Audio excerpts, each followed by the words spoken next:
105 முறை இரத்த தானம் வழங்கிய தொடர் இரத்த தான தன்னார்வலர் டாக்டர் வெற்றி செல்வம் உலக இரத்த தான தன்னார்வலர்கள் தின வாழ்த்துக்கள் தெரிவித்தார். உலகின் உள்ள பல கோடி உயிர்களை தினமும் காப்பாற்றிக் கொண்டிருக்கின்ற கடவுள்களின் உன்னதமான மனிதனுள் ஓடிக்கொண்டிருக்கும் இரத்தத்தை தானமாக வழங்கி கொடுக்கின்ற அனைத்து இரத்த தான தன்னார்வலர்களும் 105 முறை இரத்த தானம் வழங்கி உலக சாதனை புரிந்த புதுச்சேரி தொடர் இரத்த தான தன்னார்வலர் பாரதிய ஜனதா கட்சி மாநில செயலர் டாக்டர் வெற்றி செல்வம் உலக இரத்த தான தன்னார்வலர்கள் தின வாழ்த்துக்களை தெரிவித்துள்ளார். மேலும் வெற்றி செல்வம் இரத்த தானம் பற்றிய விழிப்புணர்வு செய்திக்குறிப்பு அளித்துள்ளார். மனிதனின் கைரேகைக்கு எப்படி மாற்று இல்லையோ அதுபோன்று மனிதனின் உடலில் உற்பத்தியாகும் இரத்தத்திற்கு மாற்று இல்லை.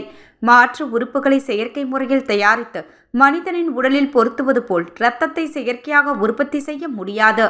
எவ்வளவு பெரிய அறுவை சிகிச்சையாக இருந்தாலும், கர்ப்பிணி தாய்மார்களுக்கு அறுவை சிகிச்சை செய்வதென்றாலும் உடல் முக்கிய உறுப்புகளான இதயம், கல்லீரல், நுரையீரல், சிறுநீரகம், எலும்புகள் ஆகியவற்றை மாற்றி பொருத்துவதற்கும் அறுவை சிகிச்சை செய்வதற்கும் இரத்தம் மிகவும் அவசியமானது. ஆகவே உயிர்காக்கும் உன்னதமான சக்தியாக மனிதனின் உடலில் ஓடுகின்ற அந்த இரத்தத்தை தானமாக அளித்து கொண்டிருக்கின்ற தெய்வத்திற்கு சமமான இரத்த தான தன்னார்வலர்களை இந்த தருணத்தில் வாழ்த்துவது நமது கடமை.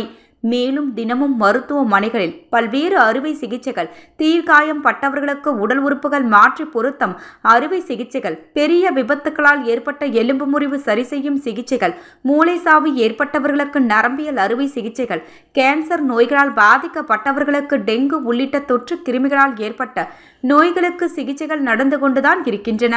இவை அத்தனையும் முழு இரத்தமும், இரத்தத்திலிருந்து பிரிக்கப்பட்ட காரணிகளான பிளாஸ்மா, இரத்த தட்டு அணுக்கள், இரத்த சிவப்பு அணுக்கள், வெள்ளை இரத்த அணுக்களில் தேவைப்படுகிறது. ஆகவே ஒரு மனிதனின் வழங்கும் ஒரு யூனிட் இரத்தமானது 4 உயிர்களை காப்பாற்றுகிறது. தினமும் நடக்கின்ற அறுவை சிகிச்சைகளும் தினமும் கொடுக்கப்படுகின்ற இரத்த தானத்தையும் ஒப்பிட்டு பார்க்கையில் இன்றைக்கும் அறுவை சிகிச்சைகளுக்கு, பல்வேறு மருத்துவ சிகிச்சைகளுக்கு இரத்த பற்றாக்குறையாகத்தான் உள்ளது.